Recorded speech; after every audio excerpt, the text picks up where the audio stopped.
दादू जे model criminal trial court में उमेरुबाब चांडियो जे 3 घर भातियुनि ॾाॾे करमल्ला वालिद मुख्तियार ऐं चाचे काबिल चांडियो जे क़त्ल केस जी ॿुधणी थी।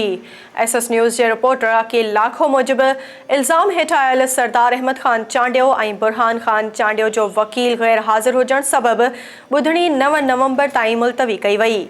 उमेरुबाब चांडियो ॻाल्हाईंदे चयो त हाई कोर्ट जे हुकुम ते अॼु फ़र्दे जुर्म लागू थियणो हुयो, जेको हिकु दफ़ो ॿीहर इल्तवा जो शिकार थियो आहे। केस में देर लाइ जवाबदार मुख़्तलिफ़ हुरबा इस्तेमाल पिया कनि।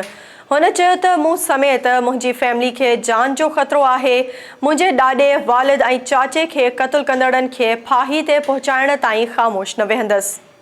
होॾां MPA सरदार अहमद चांडियो मीडिया सां ॻाल्हाईंदे चयो त अदालत मां 200 सैकड़ो इंसाफ़ जी उमेद आहे। असां मथां बेबुनियाद इल्ज़ाम हणंदड़नि खे घर ताईं पहुचाए जान छॾाईंदासीं। कूड़ो केस ऐं इल्ज़ाम नेठि ख़तमु थींदा, सॼी ज़िंदगी अदालतुनि जा चकर न लॻाईंदासीं।